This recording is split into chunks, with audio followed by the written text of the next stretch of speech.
The story starts with a girl named Momo, who's completely done with her boyfriend. The guy is a full-blown freeloader. He asks her for money just to go on a date. When she says no, he has the nerve to ask her to take him to a love hotel, where she would also be paying. That's it for Momo. She snaps, drags him around, and kicks him. But the guy's stronger, so he shoves her down and dumps her right there. Later, Momo tells her friends everything. They're glad it's over, calling the guy a total loser, and wondering what she ever saw in him. Momo admits he looked like her favorite actor, Kenta Kakura. She always had a thing for the strong, macho type. Her friends laugh and say guys like that barely exist anymore. Feeling low, Momo starts daydreaming about meeting someone like Kenta someday. That's when she notices something going on in one of the classrooms. A nerdy guy with glasses is sitting there, reading a magazine, while some boys throw paper at him. He doesn't react at all. Momo doesn't like the bullying. She walks over, sits next to him, stares down the bullies until they stop, then walks off, still in a bad mood.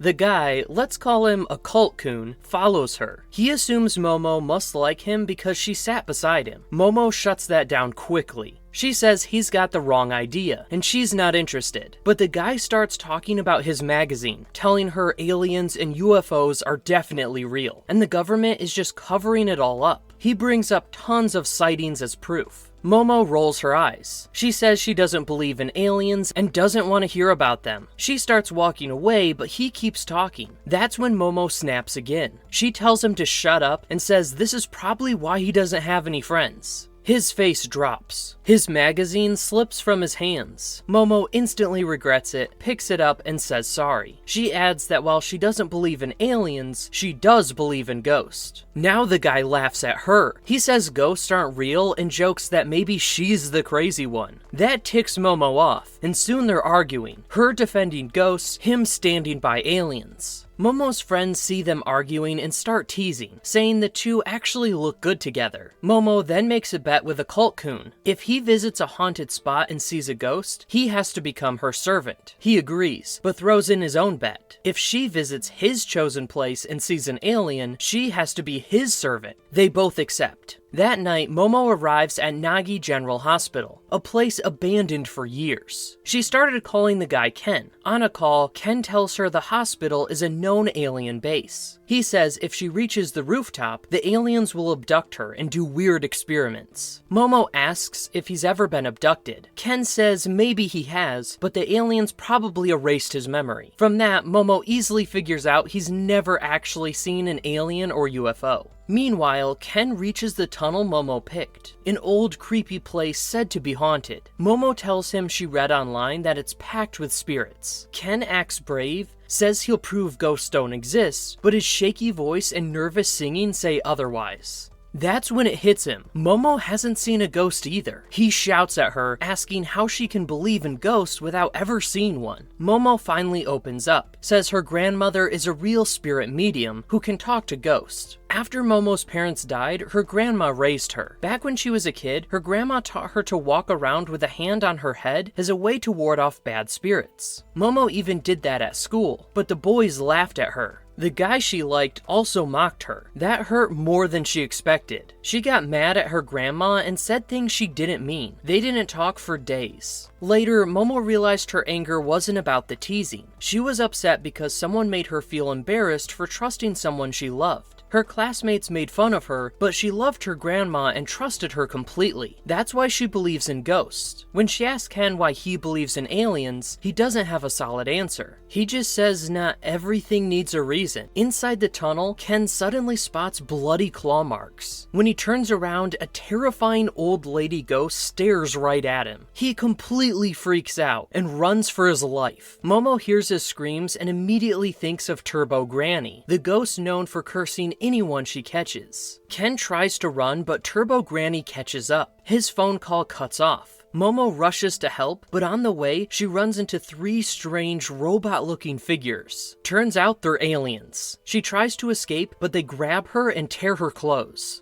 When Momo wakes up, she finds herself tied up. The aliens introduce themselves as Seropians from the planet Sarpo. Their species has only males and uses cloning to reproduce, but now they want to reproduce like humans and have come to Earth to steal organs, especially bananas. They're a creepy code word for human reproductive parts. They tell Momo they'll mate with her, then extract her organs for study. She screams for them to stop, but they use psychokinetic powers to hypnotize her. It doesn't work. Momo's mental strength is too much for them. Right as the aliens begin their creepy experiment, Momo's phone rings. One alien walks over to grab it. Then, out of nowhere, he gets kicked hard, and a ghost bursts out of the phone. It's Ken, now cursed and possessed by Turbo Granny. He's not himself anymore. One of the aliens stares in shock. He says even their teleportation tech can't pull off something like this. He tells the ghost to leave or hand over the banana. The aliens try to fight, but Granny's way too fast. She tears one alien apart and steals his banana. Another alien manages to blast her away, sending her flying. He shouts that they never wanted to hurt humans and only came for what they needed. Ken steps forward, saying they can take whatever they want, just let Momo go. He admits he always dreamed of meeting aliens. He never had real friends. As a kid, he stared at the sky every night, hoping anyone would come for him, but no one ever did. The kids at school bullied him, and nobody cared if he disappeared. But Momo came to save him, and for that, he's ready to protect her, even if it means turning into a monster. The curse starts to take over again. Momo screams at him to stop holding back and act like a real man. The alien tries to attack again, and Ken immediately gives up. Momo sighs. It ends before it even begins. The alien turns back to Momo and tries to hypnotize her again. He says they don't care about male humans. That's when Momo remembers her childhood. Her grandma once taught her a secret ritual to awaken her powers and protect herself. Momo had refused to do it back then because the kids mocked her. In that memory, she even shouted at her grandma and called her a fake. Now all those memories rush back. Momo focuses hard and finally does the ritual. Suddenly, her psychic powers awaken. She breaks the table and frees herself. Even Ken is stunned. Momo can't believe she has this kind of power. The aliens are no match now. She finally understands her grandma was the real deal. She silently thanks her and kicks the last alien so hard he crashes right through the UFO wall. From the outside, the UFO had looked like a moon. Now its real form is revealed, as it falls and crashes into the ground. Momo turns to see Ken fully transformed into a ghost, charging at her. She uses her powers to pull Turbo Granny's spirit out of him, but the curse still lingers. Turbo Granny laughs and says she has both of Ken's marbles. As long as she keeps them, he'll stay cursed. If they want to break it, they have to come back to the tunnel and face her. Then she disappears. The UFO slams into the hospital, but Momo escapes with Ken.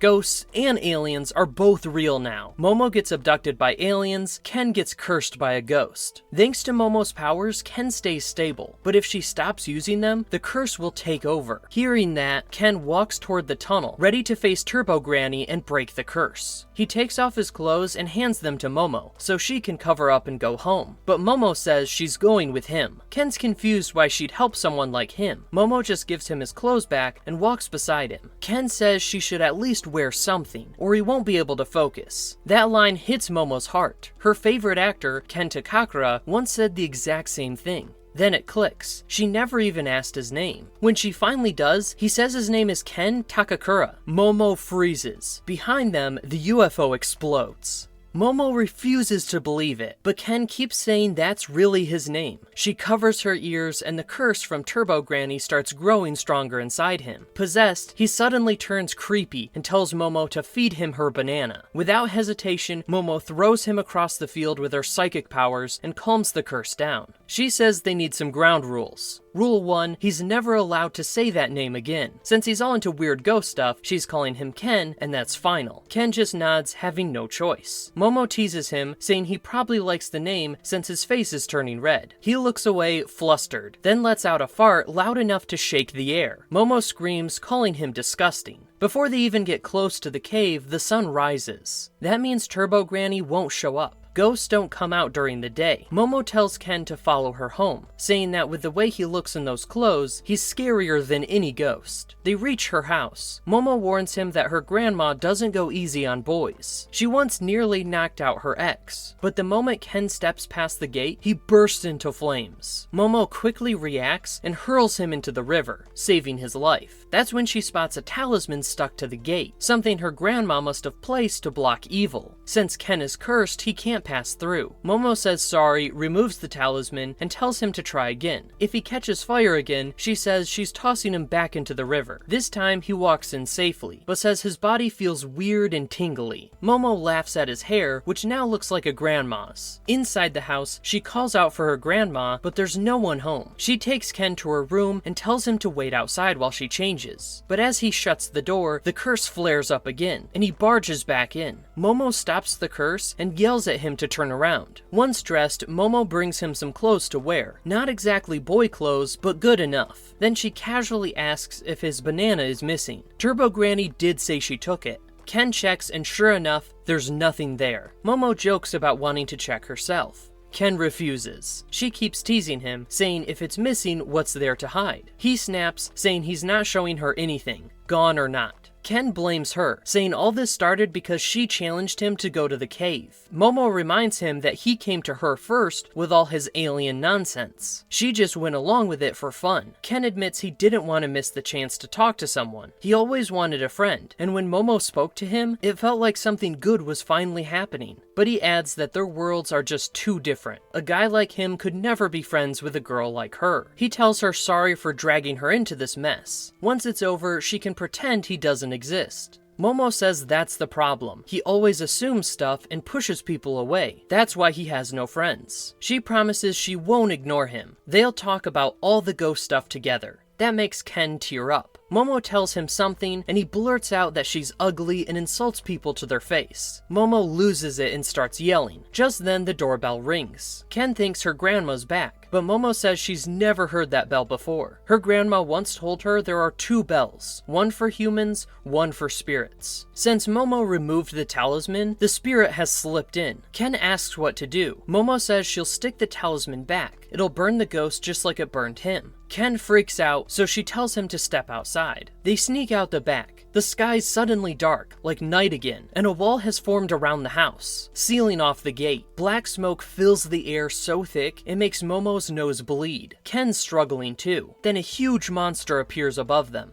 It accuses them of breaking a promise, and swings its fist at them. They dodge and run. The monster yells for their banana. They hide behind the house. Momo thinks it's a ghost, but Ken corrects her. It's an alien. Based on its weird collar, he recognizes it as the Flatwoods Monster, an alien first spotted in the US and later in Japan. These things stand about 3 meters tall. Momo doesn't get how an alien could ring the ghost bell. Ken explains that people who see ghosts usually see UFOs too, so maybe ghosts and aliens have some sort of link. Momo wonders if this alien is a backup from yesterday's group. If they don't act soon, the black smoke will kill them, but Momo can't use her powers. She's still holding back Ken's curse. He tells her to release it, he'll fight. Momo asks what's gotten into him. Ken says he's not afraid of aliens. She just needs to lift the physical limit. His mind will stay stable. The alien finds them again, and they start running. Momo admits she doesn't have full control of her powers. Ken tells her to just try. She agrees.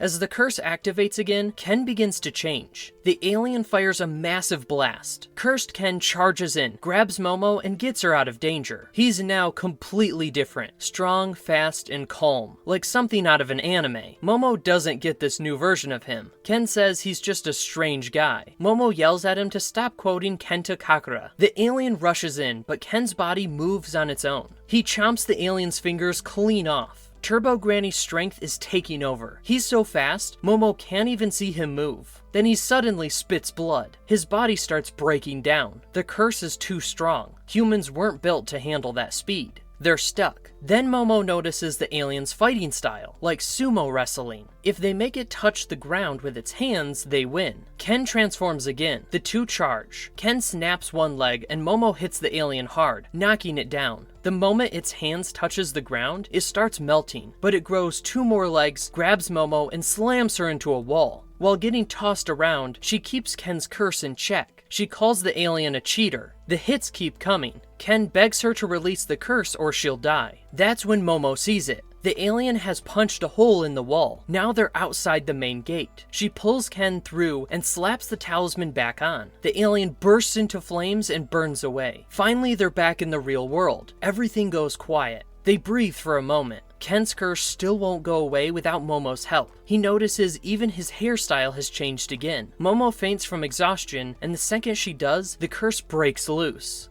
They took down a wooden alien, but now Momo's stuck with a possessed sidekick. Where's her grandma? And is Ken ever getting that banana back? Don't miss the next episode to find out.